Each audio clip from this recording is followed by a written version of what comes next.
ज्योतिष में चंद्रमा आपके मन, भावनाओं और सोच को नियंत्रित करता है।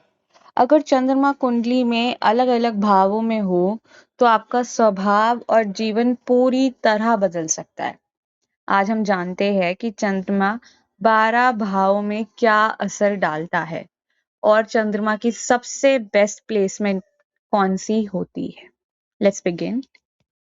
अगर चंद्रमा आपके पहले भाव में हो, तो ऐसा व्यक्ति तेज बुद्धि, इमोशनल होता है, संवेदनशील होता है, उसका इंट्यूशन बहुत स्ट्रांग होता है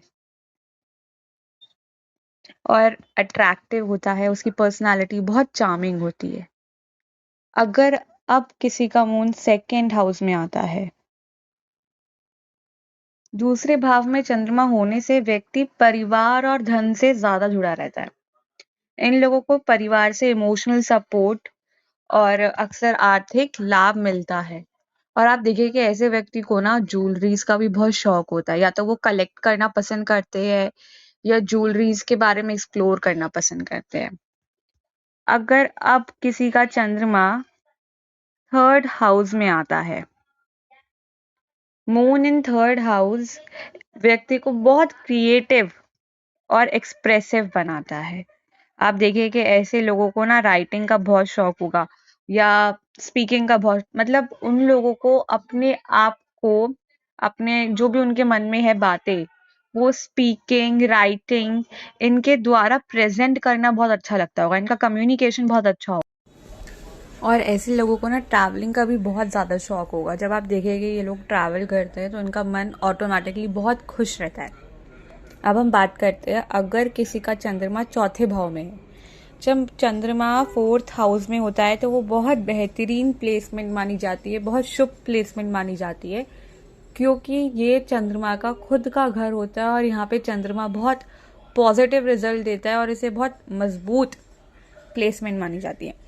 तो ऐसे लोगों को ना आप देखेंगे घर से, माता से और इमोशनली बहुत कंफर्ट मिलता है इन लोगों।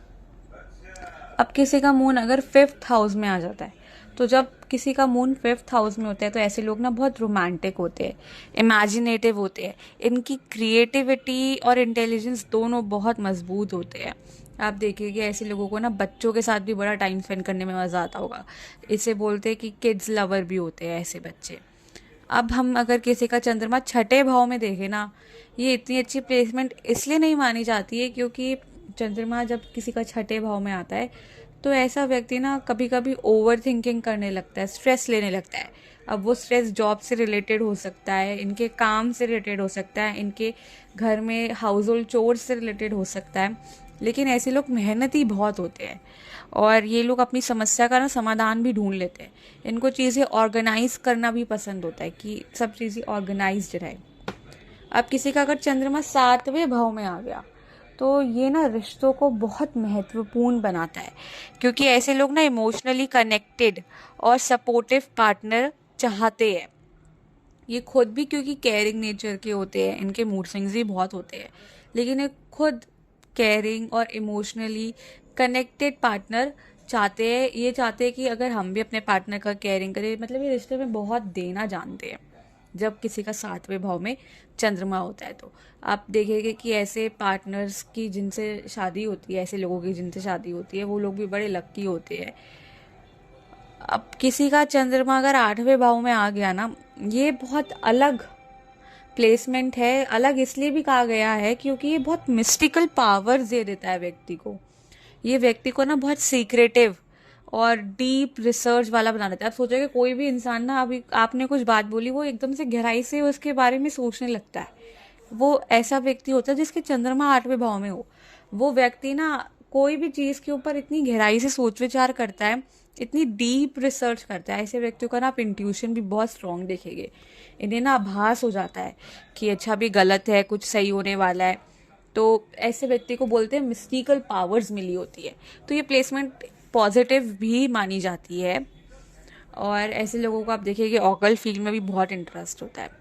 अब किसी का चंद्रमा का नवम भाव में आ गया, नवम भाव हो गया आपके भाग्य का भाव, तो ऐसा व्यक्ति ना स्पिरिचुअल होता है, फिलोसफिकल बनता है। ऐसे व्यक्ति को यात्राओं में, ज्ञान में, धर्म में, इन सब में बड़ी रुचि होती है। आप देखिए कि ऐसे व्यक्ति स्पिरिचुअल गुरु भी बनते हैं, ऐसे व्यक्ति टीचर्स भी बनते हैं। अब जब चंद्रमा किसी का दशम भाव में आ गया, दशम भाव हो गया आपके कर्म का भाव, तो जब किसी का व्यक्ति का चंद्रमा दशम भाव में आ गया तो ये लोग ना बड़े करियर और अपनी पब्लिक इमेज को लेके सोचते रहते हैं, उस चीज़ से बड़ा प्रभावित होते हैं ये लोग। आप देखेंगे ये लोग सोचते रहेंगे समाज में क्या चल रहा है, मेरी समाज में क्या इज्जत है, और समाज में मेरी पहचान कैसी हो रही है, लोग मुझे किस नज़रिए से देख रहे हैं, अगर मैं ये कर रहा हूँ तो लोग क्या सोच रहे हैं। इनका जो फिलॉसफी है ना, आप देखिए कुछ तो लोग कहेंगे के ऊपर ही है, जो भी चीज़ करेंगे कुछ तो लोग कहेंगे। इनको अपनी पब्लिक इमेज, अपना स्टेटस ना बड़ा प्यारा लगता है, तो ये उसी के लिए बड़ी मेहनत करते हैं।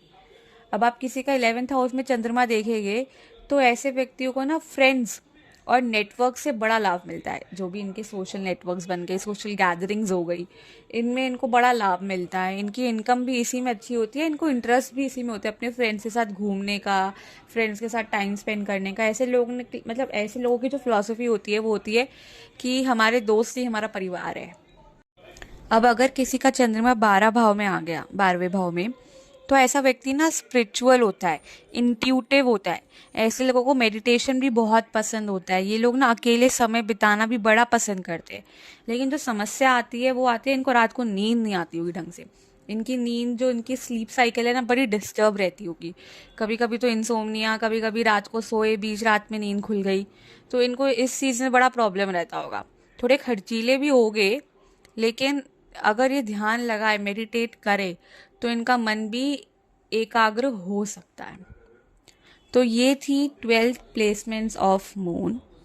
आपकी कुंडली में चंद्रमा किस भाव में बैठा है ये कमेंट करके ज़रूर बताइएगा। और ऐसे ही ज्योतिष रहस्यों के लिए स्पिरिचुअल एस्ट्रो सोल को सब्सक्राइब करें।